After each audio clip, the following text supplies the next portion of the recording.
Olha, no momento que o Brasil está vivendo, não há como deixar de salientar alguns aspectos importantes. O primeiro é a reestruturação das finanças da cidade. Quando eu assumi, a cidade estava muito mal do ponto de vista financeiro, quase numa condição de insolvência. Uma dívida monumental, dificuldade em pagar precatórios, uma série de problemas estruturais. Não eram nem conjunturais. Os pagamentos estavam sendo feitos, mas estruturais.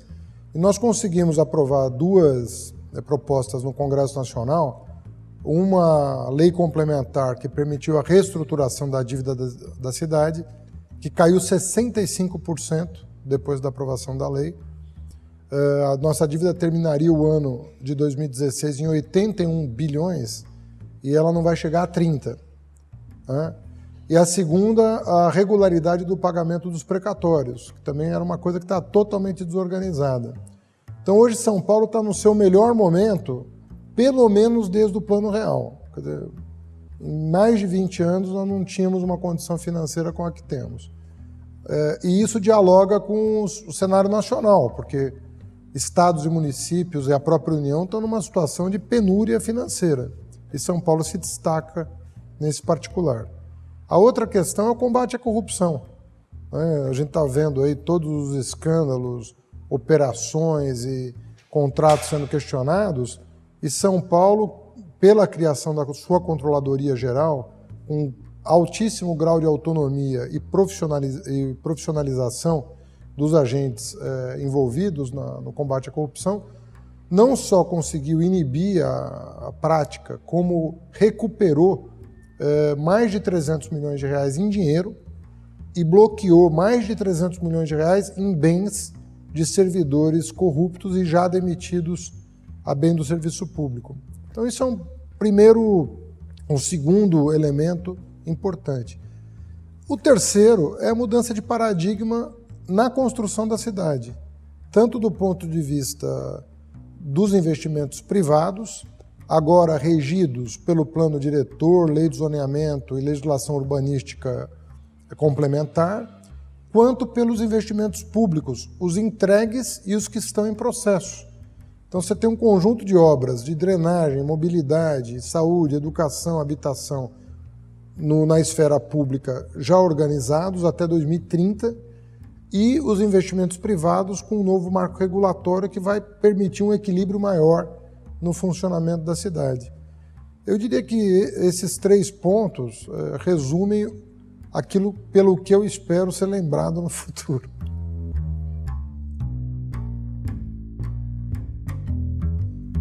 Olha, é um contexto político muito difícil, né? Sobretudo para o PT. Né? Não posso deixar de também sublinhar que houve, da parte dos meios de comunicação, sobretudo de alguns veículos de radiodifusão, desde o meu primeiro dia, né, uma oposição sistemática e desconstrutiva, né, de tudo que era feito. Então não se podia mexer em nada. Né? Faixa de ônibus era criticada, ciclovia era criticada, redução de velocidade era criticada. Enfim, vivemos aqui um momento de muita dificuldade de comunicação, porque havia da parte dos meios de comunicação uma espécie de ordem unida, né, contra qualquer iniciativa modernizadora, sobretudo pelos programas populares. Record, Bandeirante, Jovem Pan, uma ação sistemática. A crise do PT, né, também uma dificuldade muito grande. E eu acho que também da nossa parte deve ter havido falhas de comunicação, falhas de organização, quer dizer, também devemos ter a nossa cota de responsabilidade.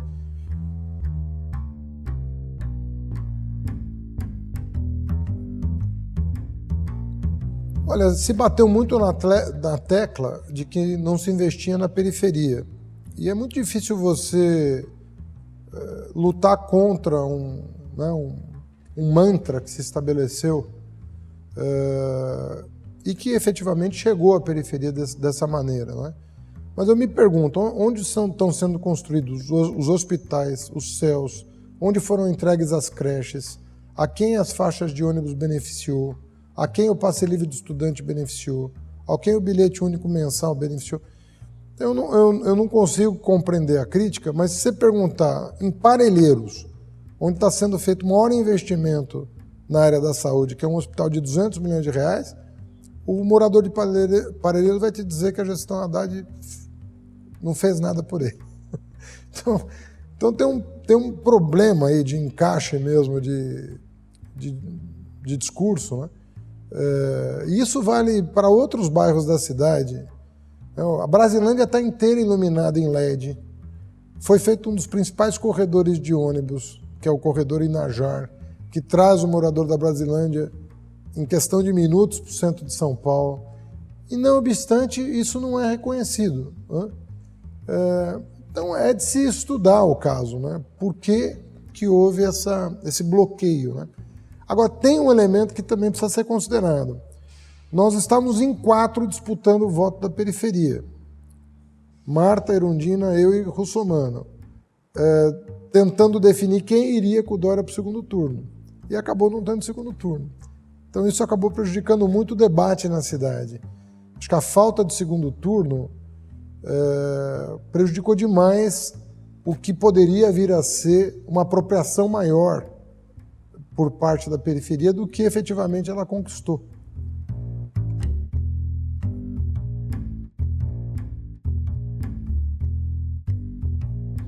Olha, São Paulo ela é uma cidade onde atuam forças muito conservadoras. Ela própria não é conservadora, porque nenhuma cidade é, em si, conservadora. Sobretudo uma metrópole, ela, por definição, ela está imersa na pluralidade e diversidade de opiniões. Mas atuam aqui forças muito conservadoras. E aquilo que seria aceito naturalmente por uma questão de bom senso, né, sofre resistência em função da atuação dessas forças que defendem aquilo que parecem privilégios, mas na verdade são irracionalidades. Quando você não defende o commons, né, o público, você está conduzindo a cidade por uma má organização. Não é verdade que a cidade é melhor quando você defende o que você chamou de privilégios. Quando você defende o transporte público, você melhora para todo mundo, não melhora só para quem usa o transporte público.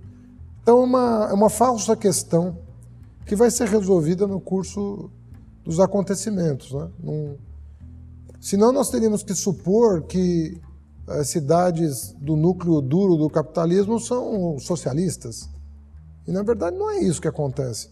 O que existe é a compreensão do cidadão de Paris, de Nova York, de Chicago, né, de que é preciso fortalecer aquilo que é comum, aquilo que é de uso comum, porque assim a cidade tem uma funcionalidade muito maior.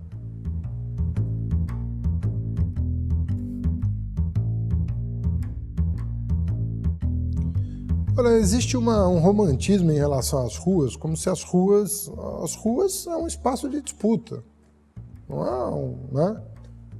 é um ser, né, que tem pensamento próprio, né? Depende de quem está na rua, né? A juventude hitlerista foi para a rua.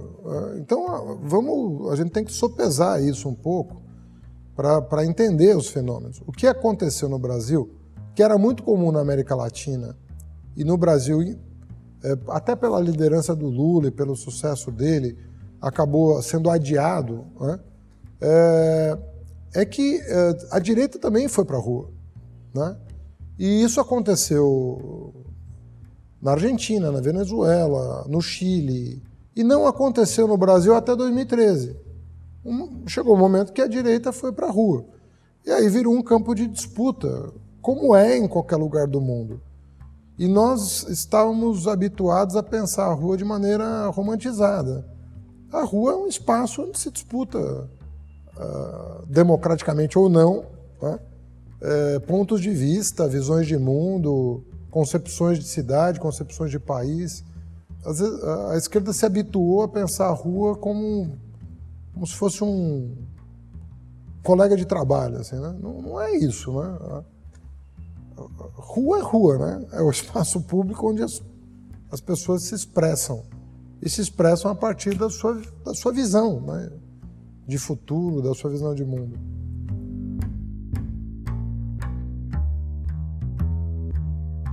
Na verdade, não foi apresentado para a cidade um projeto alternativo, né?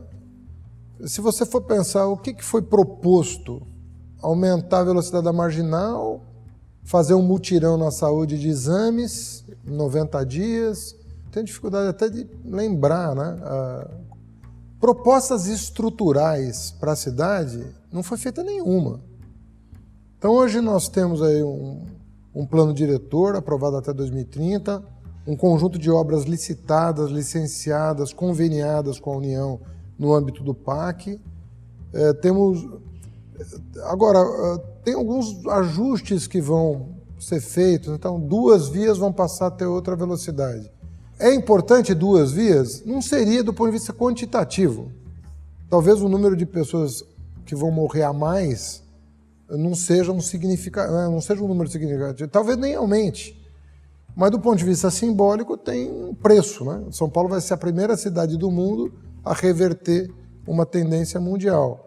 Então eu acredito muito mais em questões simbólicas do que propriamente em questões estruturais. Eu não acredito em nenhuma mudança estrutural, até porque nenhuma foi proposta, né?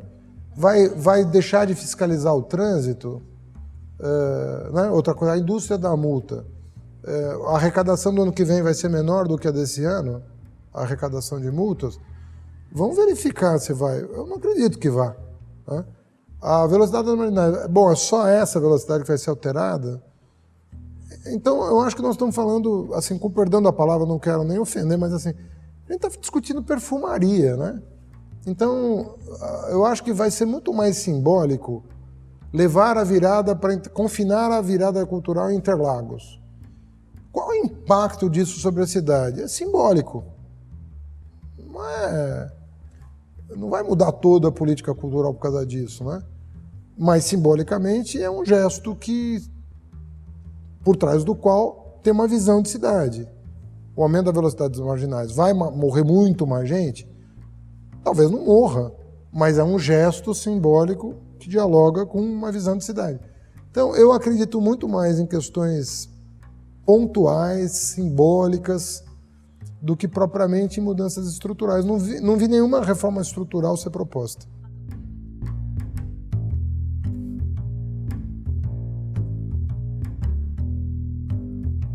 Tirando a venda do AMB de Interlagos,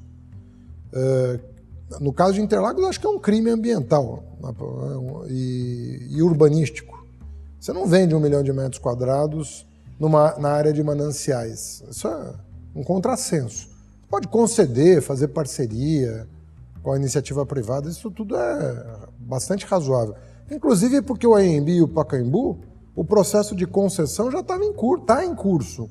Não é que está em curso, está no Condefat o projeto para conceder o Pacaembu. Agora, a venda de Interlagos, aí sim, de novo, é simbólico. 1 milhão de metros quadrados é 40 vezes o tamanho do Parque Augusta, em área de manancial. Você vai vender? Mas, de novo, são aspectos simbólicos. Quando se fala em privatizar o Ibirapuera, não é verdade. O que está se pensando é uma governança de mais longo prazo, em que um parceiro privado pudesse explorar algumas possibilidades. Difícil de fazer bem feito, inclusive. Mas pode ser que saia um modelo. Porque no Ibirapuera, você tem o Manequinho Lopes, você tem o pavilhão, você tem o museu, você tem a Oca, né? Você tem o auditório, você tem os ambulantes cooperativados. Como é que você vai botar tudo isso num caderno de encargos para conceder? Não é uma tarefa simples, mas pode ser que se encontre ali uma quadratura do círculo e dê certo. Mas não é a venda, você não está vendendo o Ibirapuera, você está repensando a governança. Não vejo tabu nisso, né? Agora, eu acho que do ponto de vista simbólico, algumas coisas são mais importantes e deveriam ensejar uma atenção maior dos cidadãos mobilizados, né?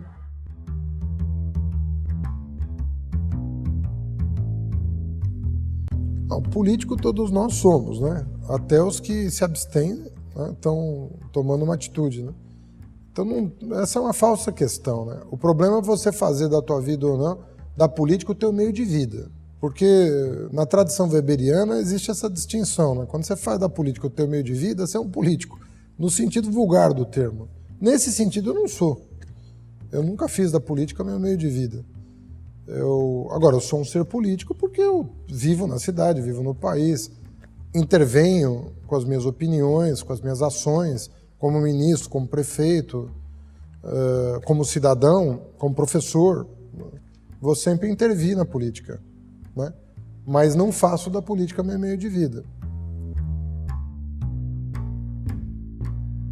Quando você faz da política teu meio de vida, a resposta é sempre positiva.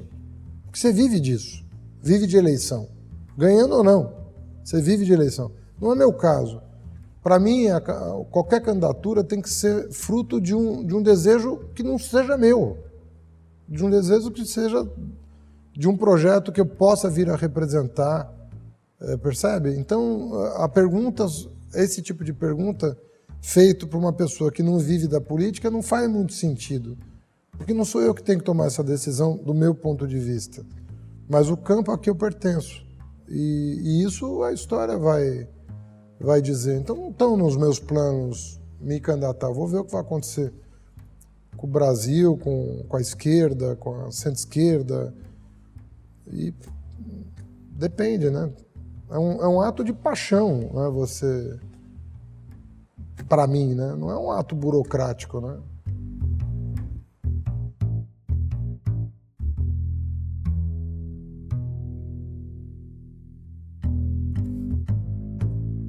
Pressuposto, acho que está errado. Eu prometi 3 hospitais. Entreguei o Vila Santa Catarina, o Parelheiros vai ser entregue o ano que vem e o Brasilândia está em obras. Não é fácil. Eu não conheço nenhum prefeito que começou e entregou um hospital na sua gestão. Não é nenhum. Né? O hospital é coisa grande, é coisa de 200 milhões de reais. Né? Eu, na maior crise econômica vivida pelo país, eu fui a pessoa que mais abriu vaga de educação infantil. Eu estou terminando meu mandato com 106 mil vagas de educação infantil. Aí você vai dizer, bom, mas a tua meta era 150. Bom, era 150. Mas eu entreguei 70% da meta porque eu enfrentei uma recessão de 8% nos últimos 2 anos. Se não tivesse tido recessão, teria feito mais de 150 mil. Agora, quem fez 106 mil. Quem fez mais antes de mim fez 62 mil. Então eu fiz 1,5 vezes mais do que quem tinha feito mais antes de mim na maior recessão da história contemporânea. Então não me vejo nenhum pouco inibido de defender a minha gestão. E o Arco do Futuro, ele é uma realidade. Ele está previsto no plano diretor. Nós aprovamos a Operação Urbana Água Branca, mandamos o Arco Tamanduateí, está na Câmara, poderia ter sido aprovado. Se eu tivesse sido eleito, estava aprovado. O Arco Tietê está na Câmara, de acordo com o cronograma do plano diretor. E você pode anotar, o Arco do Futuro é uma realidade. E o CEAGESP, que todo mundo dizia que era impossível, nós estruturamos, do ponto de vista econômico e financeiro, o projeto para a mudança do CEAGESP, que é condição sem a qual o Arco do Futuro não vai acontecer. O que é o Arco do Futuro?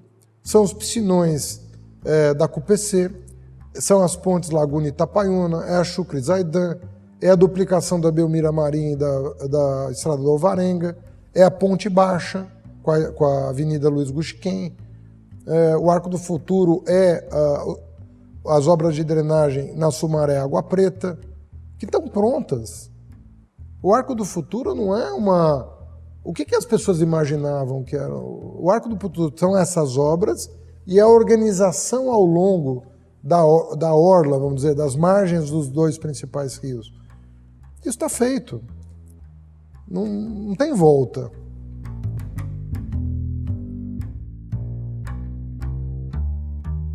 Não teria renegociado a dívida sem o apoio da Dilma, mas obviamente que no que diz respeito à liberação de recursos do PAC e do Minha Casa Minha Vida, o governo federal deixou a desejar mesmo no mandato da Dilma. sobretudo depois da reeleição, quando a crise se instalou. A crise instalada, tudo ficou muito difícil. Então, efetivamente, no que diz respeito ao PAC, ao Minha Casa Minha Vida, os 2 últimos anos foram muito precários, né? Muito difíceis. Com tudo isso, nós conseguimos viabilizar 35 mil unidades habitacionais em 2 anos só, porque faz 2 anos que está suspenso o programa. Então, se tivéssemos mais 2 anos, poderíamos ter chegado a 60, 65 mil, porque temos o terreno e temos os projetos licenciados. Nós só não temos o contrato com a Caixa Econômica Federal. Então, esses últimos 2 anos complicaram bem a vida do PAC e do Minha Casa Minha Vida.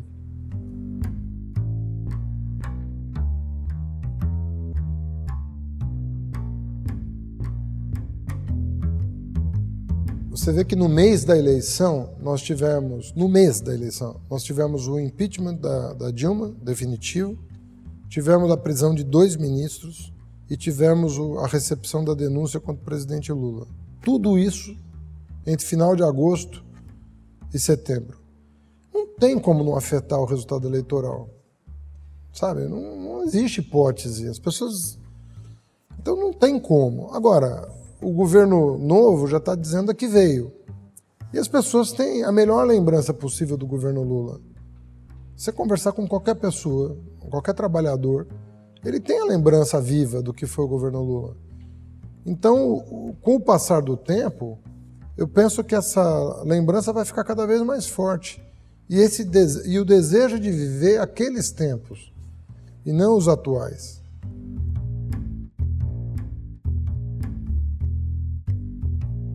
Faço, lógico. Faço. Eu tenho dito em entrevistas que o PT estava muito fixado na questão do desenvolvimento social, sabe? A ideia de crescer com melhor distribuição de renda. E achou que isso resolvia o Brasil. O PT achou que isso resolvia o Brasil. Quando eu digo PT, eu estou falando que os dirigentes. No meu caso, eu escrevi um artigo em 2003, dizendo que o maior desafio do PT seria republicanizar o Estado. O Estado brasileiro era patrimonialista e precisava ser republicanizado. E eu entendo que essa tarefa foi relegada a um segundo plano. O PT imaginou que com a estrutura do Estado brasileiro, historicamente cristalizada num Estado patrimonialista, ele poderia, por dentro desse Estado patrimonialista, promover arranjos que favorecessem as classes populares. O que de fato aconteceu. Mas a reforma do Estado que não veio acabou comprometendo o projeto. Então, a maior lição que a esquerda pode ter desse período é a seguinte: não interessa qualquer Estado. Muitas vezes a gente acha que o Estado, né, é, de novo, o negócio da rua, né? Você romantiza alguns. É a rua, é o Estado, e não é assim. Que rua, que Estado? Desconta. E a gente não se perguntou que Estado que nós devíamos legar. Não basta distribuir renda e melhorar as oportunidades econômicas. Você tem que ter um compromisso com a República. E a republicanização do Estado era uma tarefa a qual nós demos não nenhuma atenção, mas pouca. Porque, efetivamente, nós criamos a controladoria, nós fortalecemos a Polícia Federal, nós demos autonomia para o Ministério Público, tudo isso é verdade. Mas foi pouco diante do descalabro que é a organização estatal no Brasil. A interface do público com o privado, o déficit de republicanismo das instituições. Isso tudo deveria também ser objeto da nossa ação. Se deixarem, o Lula não só vai ser candidato, como vai ganhar.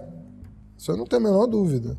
O problema é qual vai ser o desfecho de todas essas operações em curso, né? Quem deixarem? Olha, eu sou formado em Direito e, assim, à distância eu acompanho os depoimentos das testemunhas de acusação, as petições, né, as denúncias do Ministério Público. Eu vejo tudo com um grau de fragilidade nessas denúncias completamente insuficiente para condenar quem quer que seja, não é o Lula, qualquer cidadão. Está falando do Lula hoje, Nós podemos estar falando de uma outra pessoa amanhã. Podemos estar falando de alguém do PSDB, inclusive, amanhã. E aí? Eu vou defender a condenação de alguém do PSDB com provas frágeis só porque ele é meu adversário político? Eu não vou defender. Eu não misturo esse tipo de coisa. Eu acho que as pessoas do PSDB deviam ter a coragem de reconhecer a fragilidade da denúncia contra o Lula, do mesmo jeito que nós devemos ter a coragem de acusar a fragilidade quando isso recair sobre alguém do PSDB. Porque a justiça não pode ter partido.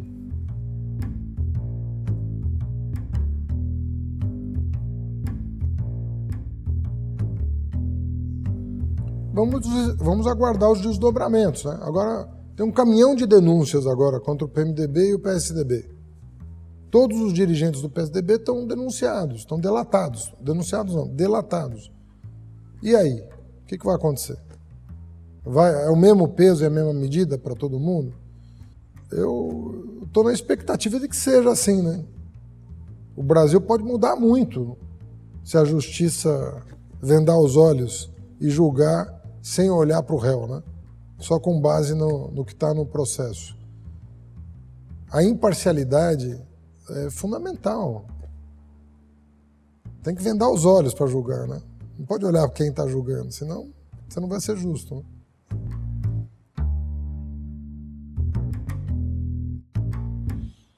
Acho que existe um risco, não considero hoje muito elevado, mas o grau de casuísmos, né, no processamento da crise tem sido alarmante, né?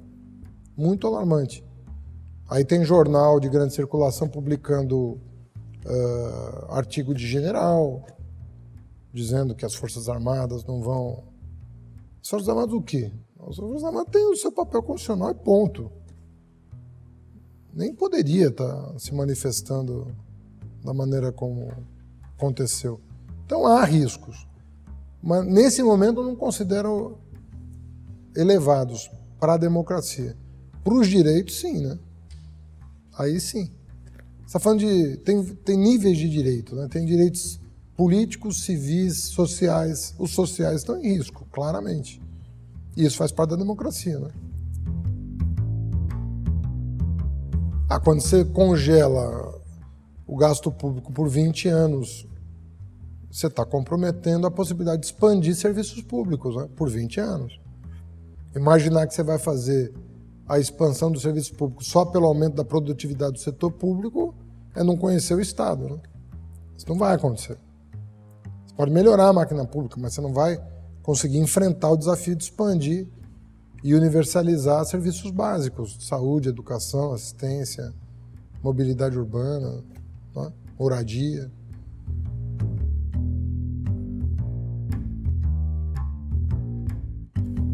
Considero um golpe parlamentar, uma espécie de intervenção do legislativo no executivo.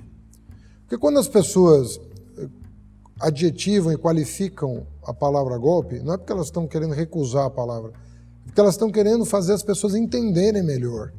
Porque para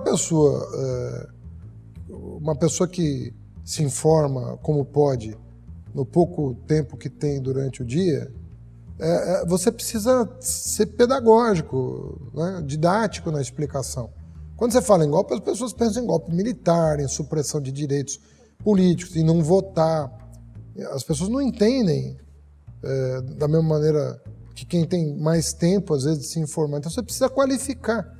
Quando uma pessoa insuspeita, como Noam Chomsky, por exemplo, fala em soft coup, né, golpe brando, ele não está querendo minimizar o problema, ele está querendo esclarecer o que aconteceu no Paraguai, o que aconteceu no Brasil, mostrando que há uma diferença da intervenção armada e tal, mas de que são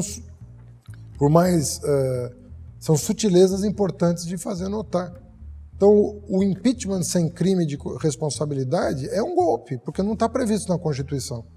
Não existe impeachment sem crime de responsabilidade. E o que o Senado aprovou foi exatamente isso. O afastamento da presidenta, considerando ela inocente e mantendo seus direitos políticos. Isso não está na Constituição. Foi uma anomalia, um casuísmo. Nesse sentido, é óbvio que a Constituição não foi observada. E dessa maneira, é um golpe parlamentar. É uma intervenção do Legislativo no Executivo.